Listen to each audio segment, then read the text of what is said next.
제가 새로운 도약이라고 주제를 잡은 이유는, 이 목사는 이제 목회를 하는 사람이긴 한데 주로 하는 일이 말씀 전하는 일입니다. 이 하나님의 말씀, 우리는 이 예수 믿는 사람들은 이 하나님의 말씀을 믿는데 이 말씀을 해석하고 또 현재 우리 상황에 맞게 적용하고 풀어드리고, 그리고 이 말씀을 통해서 격려도 하고 용기도 주고, 요렇게 제일 아마 어떻게 보면 메인 일이라고 볼 수 있습니다. 그래서 제가 새로운 도약 이렇게 잡은 이유도 이구동성으로 해마다 작년에도 그랬고 그 전에도 그런 것 같아요. 항상 해마다 어렵다고 그래요. 너무 좋아, 잘 돼, 경제가 잘 되고 가정도 잘 되고 비즈니스 잘 돼, 이런 분들을 제가 별로 못 만나봤어요. 대부분이 다 힘들고 어렵다, 뭐 국가 경제부터 시작해서 다 힘들고 어렵다, 그런 이야기들을 많이 들으면서 마음이 그렇게 좋진 않죠. 저 자신도 마찬가지고. 그래서 목사가 섬길 수 있는 게 말씀이니까 끝없이 국가 경제뿐 아니라 가정 경제, 공동체 다 추락하는 이런 상황 가운데 좀 새로운 도약, 새롭게 좀 일어설 수 있는 그런 발판을, 그런 용기를 말씀으로 남아 드렸으면 좋겠다, 그런 생각이 들어서 이런 주제를 정해봤습니다. 우리 새롭다 다 좋아합니다. 새 거 다 좋아해요. 이번 크리스마스면 또 어른들은 또 자녀들 선물 뭐 여러 또 주위에 선물 또 걱정인데, 사실 돈을 많이 쓸 때인데 뭐 그래도 이때 안 쓰면 또 언제 쓰겠습니까? 어쨌든 새 거 받는 거 다 좋아합니다.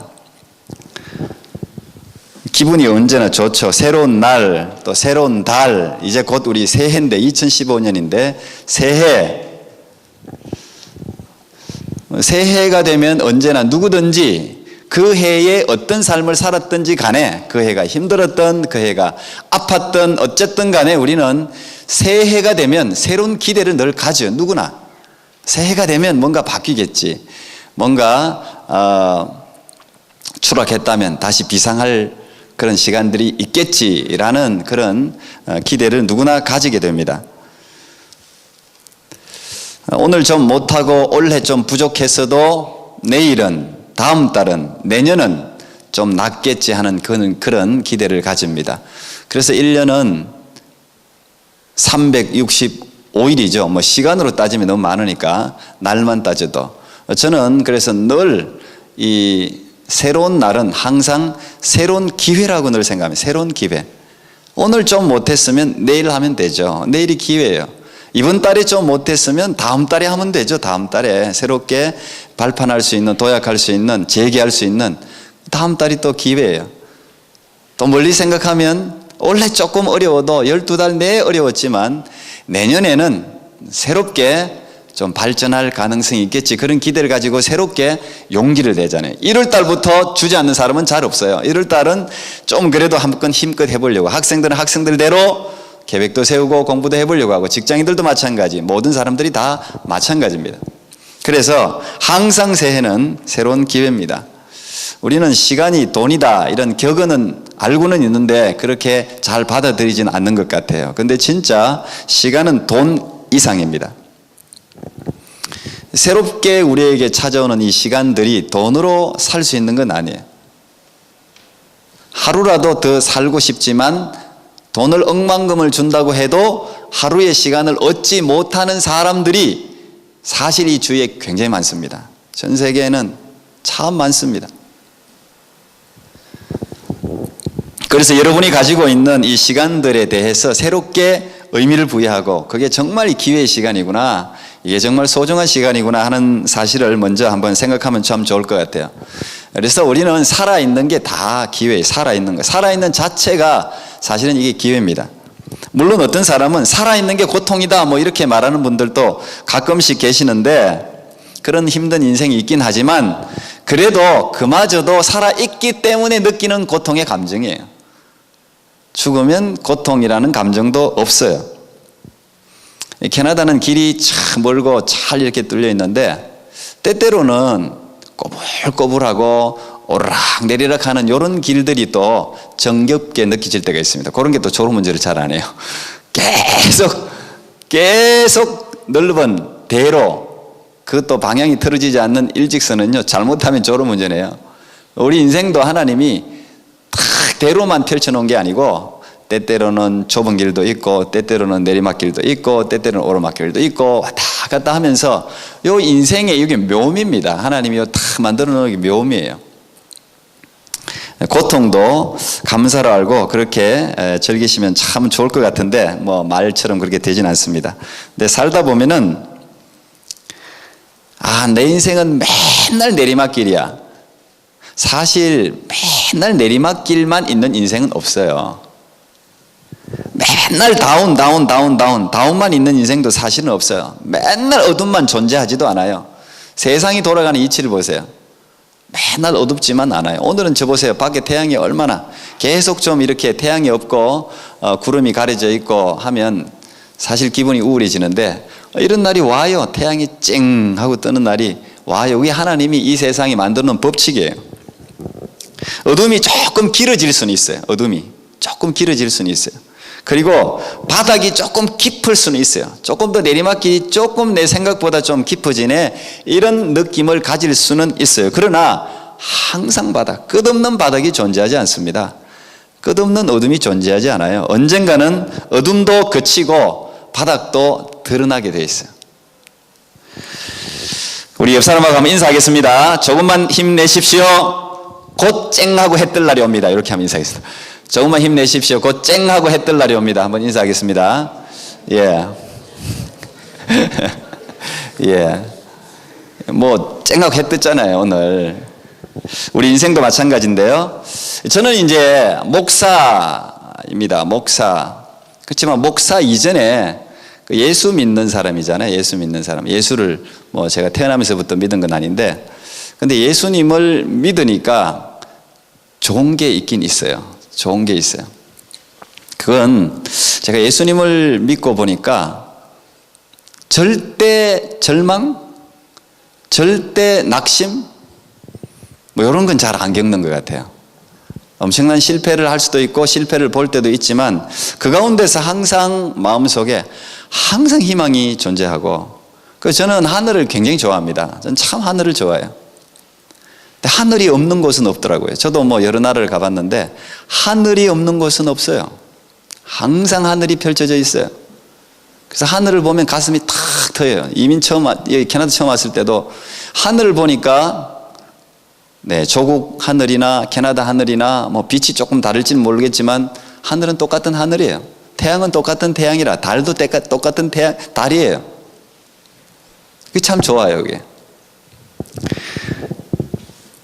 그 예수 믿으면 항상 눈이 계속 바닥만 쳐다보면 우울한데 이상하게 눈이 들려요. 눈이.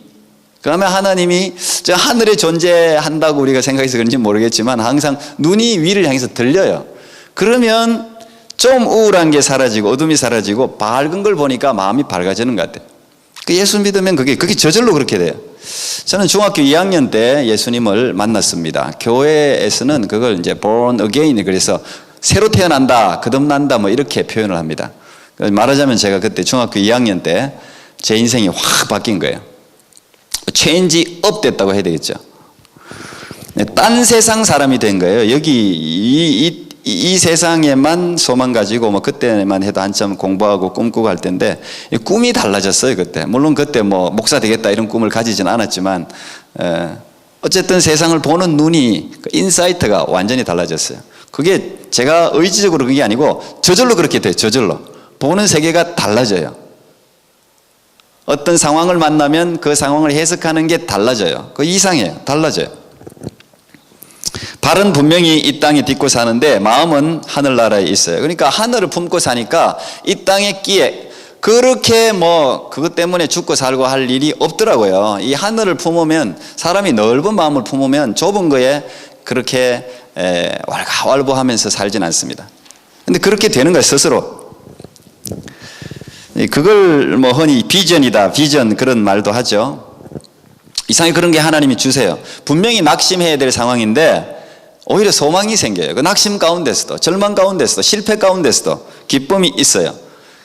세상 사람들은 보면은 미친 것 같고 이상하다, 저런 상황이 지금 웃을 상황이 아닌데, 기뻐해야 될 상황이 아닌데 지금 막 벌쩍벌쩍 뛰면서 조급해야 될 상황인데 그렇지 않은 모습이 뭔가 실성한 사람 같고, 그런데 그렇게 돼요. 그렇게 되더라고요, 제가 보니까. 물론 제가 예수님을 믿고 지금 목사가 된 것 자체도 하나님께서 저를 우리 교회에서는 섭리 이끌었다 이런 표현을 쓰지만, 현실적으로 보면 제가 예수님을 믿을 때는 우리 집이 가장 바닥을 칠 때예요. 우리 집안이. 한마디로 쉽게 표현하면 완전히 망했을 때예요. 저희 아버님은 집 장사 했습니다. 큰 집을 이렇게 팔고 사고, 또 사업도 했습니다. 그게 외동이고 독자예요. 장손이고, 제 아버님이.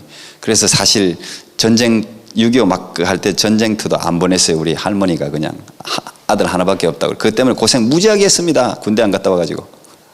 예. 근데 지금은 다 어쨌든 그래서 시골에서도 일찍 나왔습니다. 예전에는 시골에서 도시로 나가는 게 그래도 시골에 있는 사람들 꿈인데, 일찍 저희 아버님은 중학교 때 나갔습니다. 도시로 일찍 나가고 공부도 대학까지 다 마치고, 또 물려준 것도 있어서 돈으로 그 다 사업을 다 한 거예요. 근데 이 사업이라는 게, 저는 사실 어릴 때라 잘 정확하게 기억은 안 나는데, 사업이라는 게 어느 한순간에 망하더라고요. 제가 보니까 한순간에. 제가 어려서 자세히 기억나지 않지만 지금도 기억나는 게 있어요. 이사를 했어요. 이사를. 큰 집에 살다가 이사를 했어요. 이게 월세집인 것 같아요, 지금 생각하면. 근데 제가 화장실이 너무 더러워서 가지를 못하고 계속 울었던 기억이 나요. 아마 이 월세인데 화장실을 공동으로 쓴 것 같아요, 제 지금 생각에. 그러니까 그게 너무 더럽고 냄새 나니까 화장실을 못 가고 계속 그 마당에서 울었던 생각이. 갑자기 바뀐 거예요. 갑자기. 그렇게 해서 저희들이 이사를 많이 다녔습니다. 떠돌아다니다가 결국은 원래 고향 시골집으로, 시골엔 집이라도 있으니까 결국은 안 되셨는지 제가 여쭤본 적은 없습니다. 근데 제 기억에, 제가 그게 중학교 때입니다. 시골로 들어갔습니다. 그때 제가 이렇게 요즘 이제 돌이켜서 한번 생각해 보니까 40대예요. 그때가 저희 아버님이 40대 한참일 때인데 들어가신 거예요. 근데 어릴 때 중학교 때 나왔으니까 농사를 지어봤습니까? 거기 있는 사람들은 보통 고향으로 들어가면 출세해서 뭔가 좀 딱 잘 돼서 싹 들어가야 되는데, 망해서 들어가는 그 심정이 오죽하겠어요. 그래서 저는 룻기의 나오미를 좋아합니다. 그 나오미가 완전히 망해서 고향으로 돌아가거든요. 남편도 죽고 자식도 죽고. 그러니까 동네 사람들에게는 조롱거리일 수 있죠. 근데 그 마음이, 제가 요즘은 아버지가 되고 보니까, 제가 이제 자녀가 4명인데요. 이 마음이 막 느껴지는 거예요. 애들 졸졸졸졸 데리고, 우리도 4명이거든요. 데리고 들어가서 참, 요즘은 그 아버지로서 아버지의 마음이 좀 느껴지더라고요. 농사도 한 번도 지어본 적이 없으니까 사람들에게 배우기도 하고 해야 되는데, 제가 지금 생각에 별로 그 동네 사람들이 협력을 안 했어요. 좋다고 일찍 나가더니 와서 농사 별로 협력을 안 했어요. 고생을 하셨습니다. 지금 이제 내년이 80이신데 지금도 농사 짓고 계세요. 근데 제가 그만두라고 그러시니까 흙만 지고 사는 게 제일 마음이 편하대요. 그냥 거기 나가면, 그냥 그 논에 나가면 마음이 그렇게 편하대요. 이제는 진짜 농사꾼이 되신 거예요. 제가 우리 교회에서 이렇게 길게 주일날 이야기한 적이 없는데, 또 처음 오신 분들 위해서 제가 제 이야기를 좀 합니다. 근데 그런 상황에서 제가 예수님을 만났어요. 그런 상황. 물론 그전에도 왔다 갔다 여름 성경학교 때 왔다 갔다 하긴 했지만, 본격적으로 시골 가서 제가 교회를 다니기 시작했습니다. 그러다가 중학교 2학년 때입니다. 그때 제가 예수님을 만났어요. 근데 제 학창 시절에 사실 원망하고 불평을 가지려면 그 사춘기 때 애들이 많이 가집니다. 그 감정 기복이 있기 때문에.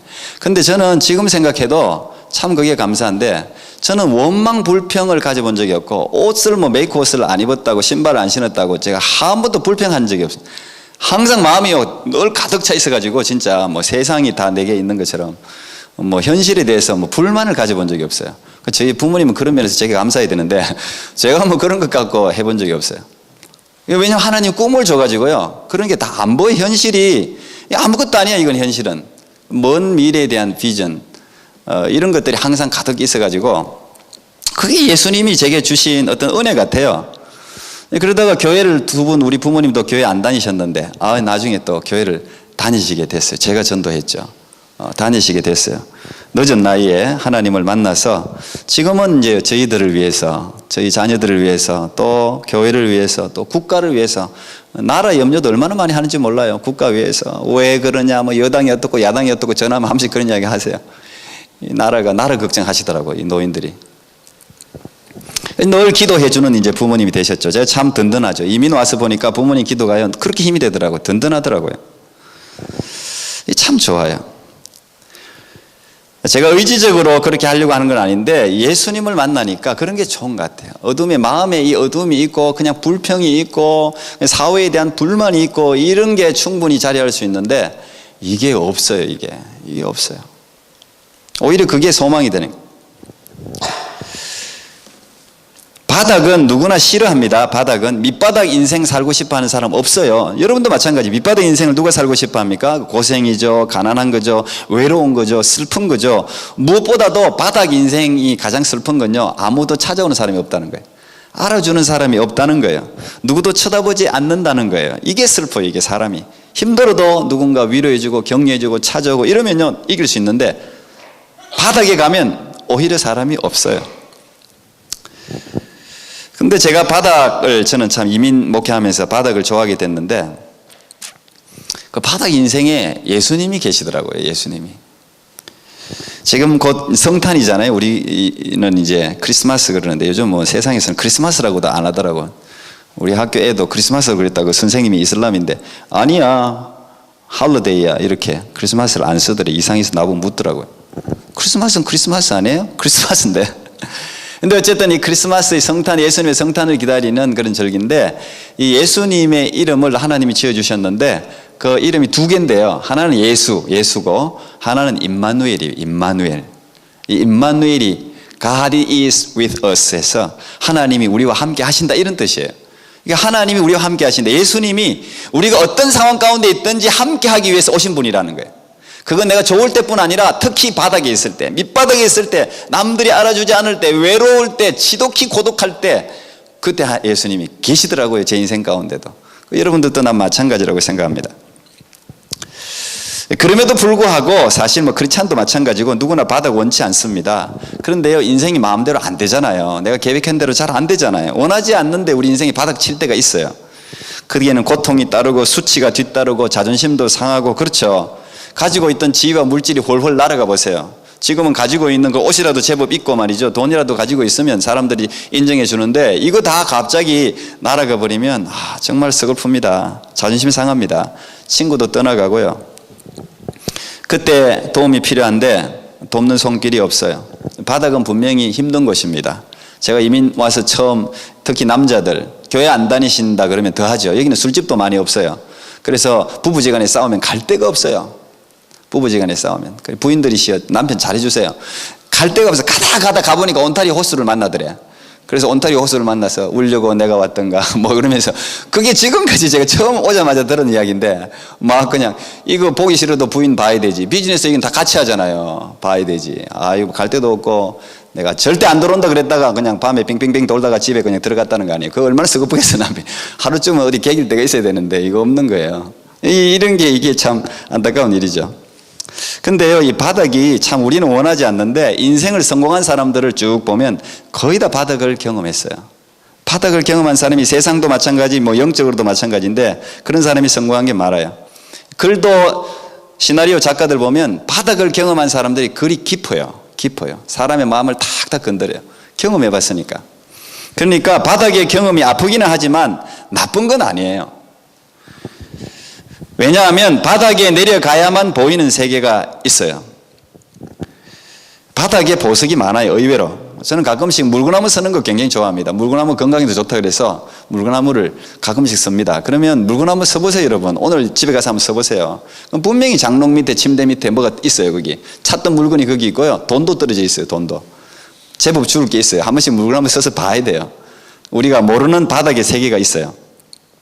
그래서 하나님은 예수 믿는 사람들도 때때로 좋은 데로만 인도하는 게, 예수 믿는다고 다 풀리는 게 아니라 오히려 바닥으로 몰 때가 있어요. 바닥으로 떨어뜨릴 때가 있어요. 실패할 때가 있어요. 예수 믿는 사람도. 땅 속에 석탄이 있지 않습니까? 이 보통 석탄이 섭씨 550도에서 1평방인치당 750톤의 압력을 받으면 그걸 견디면 아름다운 다이아몬드가 된답니다.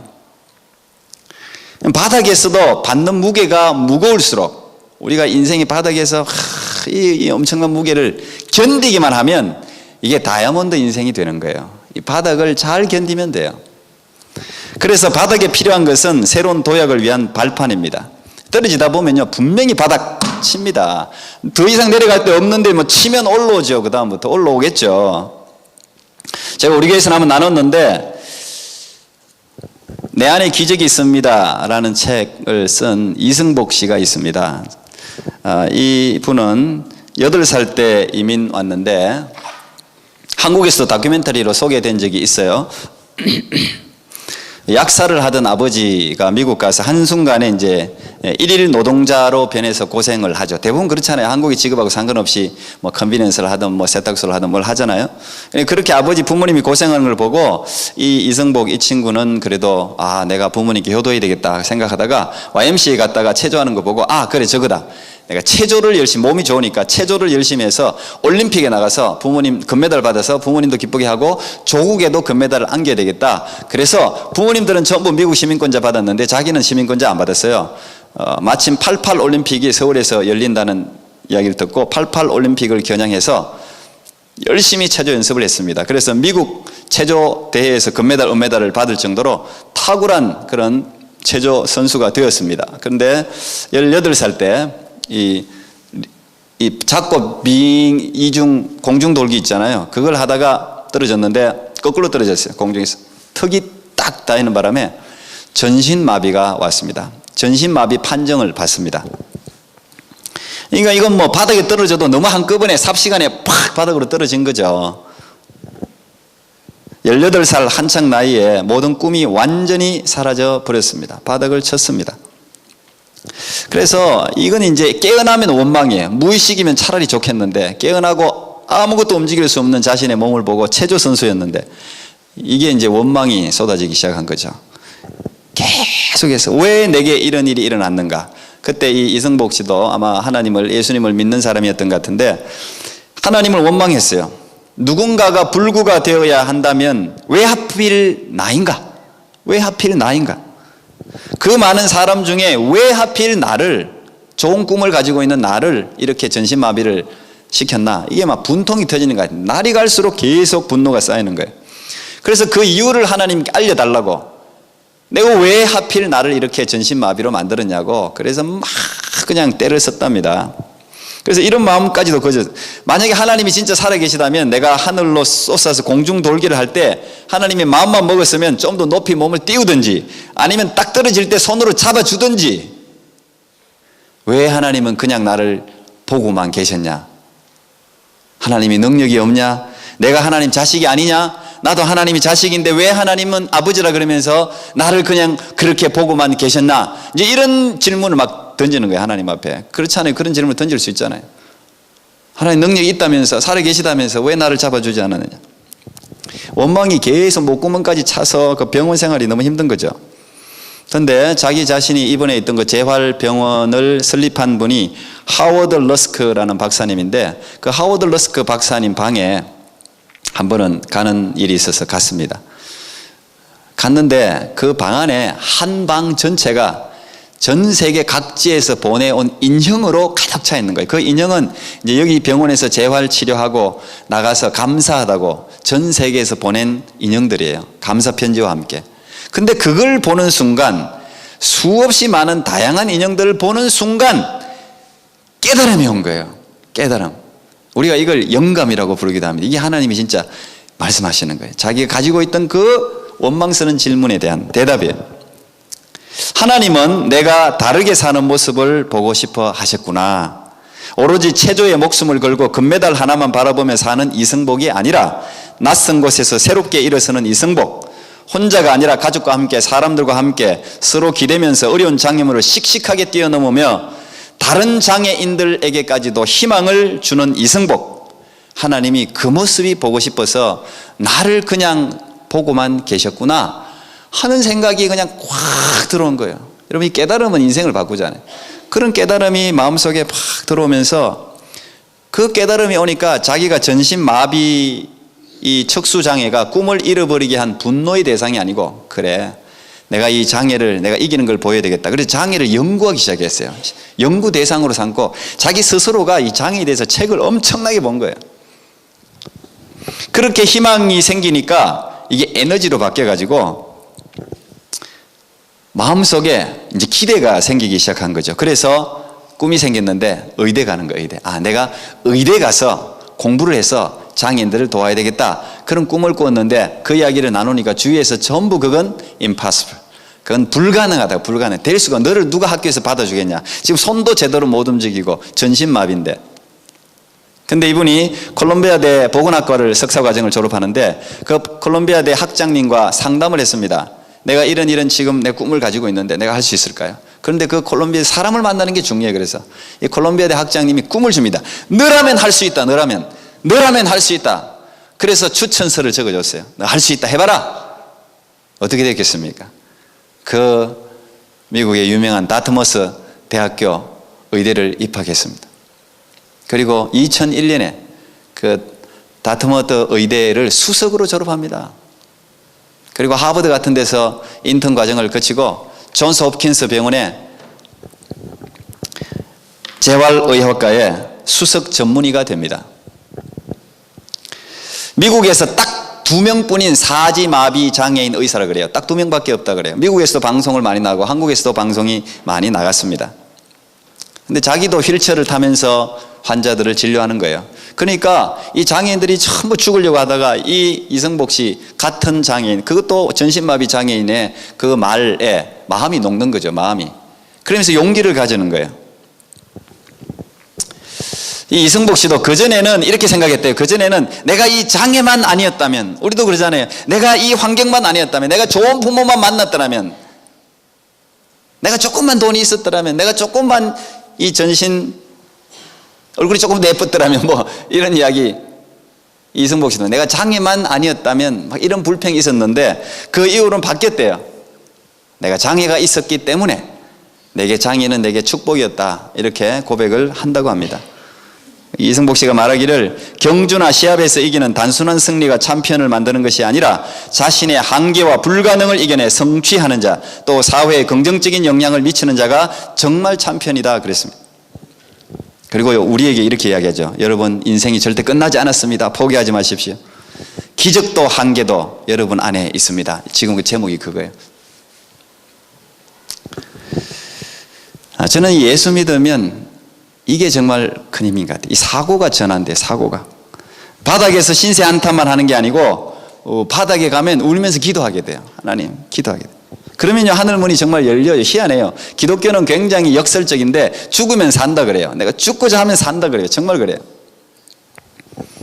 혹시 이 시간도 원하지 않는 아픈 바닥 인생을 살고 계신 분이 있다면 저는 너무 두려워하지 말라고, 너무 아파하지 말라고 말씀드리고 싶어요. 바닥에만 있는 보석이 있어요. 그리고 예수님이 도우세요. 여러분, 예수님을 찾으면. 왜 그러냐 하면 예수님이 정말 바닥을 잘 아세요. 바닥을. 가난한 목수의 아들로 태어나서 말구유에서 태어났죠. 아버지 빨리 여기서 소년 가장이었죠. 제자들 전부 다 배신했죠. 억울하게 누명을 썼는데 변호사 한 명 못 쓰고 사형언도 받았죠. 그러니까 예수님은 가난한 자 마음을 잘 아세요. 외로운 사람 마음 너무 잘 아세요. 억울한 사람 마음 진짜 잘 아세요. 그래서 예수님을 찾으면 그런 사람들이 다 위로를 받는 거죠. 여러분, 현실이 어떠할지라도 언제든지 우리는 다시 시작할 수 있습니다. 인간은요, 위대한 거예요. 위대한 거예요. 살아있는 한 우리는 언제나 새롭게 도약할 수 있습니다. 그래서 제가 오늘 말씀을 한 번 더 읽겠습니다. 우리 고린도후서 5장 17절 우리 띄워주시고요. 같이 한번 읽고 마치겠습니다. 시작. 그런즉 누구든지 그리스도 안에 있으면 새로운 피조물이라. 이전 것은 지나갔으니 보라, 새 것이 되었도다. 여러분 인생이 새롭게 출발하는 그런 도약의 시간이 지금부터 시작되기를 축복합니다. 기도합니다. 하나님, 감사합니다. 오늘 생명축제로 우리 사랑하는 귀한 분들을 초청하고 우리 성도님들도 특별한 마음으로 함께 참여하여 예배를 주님 앞에 올려드렸습니다. 주님, 예수를 믿든 예수를 믿지 않든 우리가 원하지 않아도 바닥을 칠 때가 있습니다. 실패할 때가 있습니다. 고난을 당할 때가 있습니다. 하나님, 그러나 그것은 결코 마지막이 될 수 없습니다. 살아있는 한 우리는 언제나 희망이 있고 다시 일어설 수 있음을 믿습니다. 주님, 바닥 인생을 사셨던 예수님과 더불어 새롭게 일어나 승리하는 믿음의 백성들 다 되게 해 주시옵소서. 예수님 이름으로 기도하옵나이다. 아멘.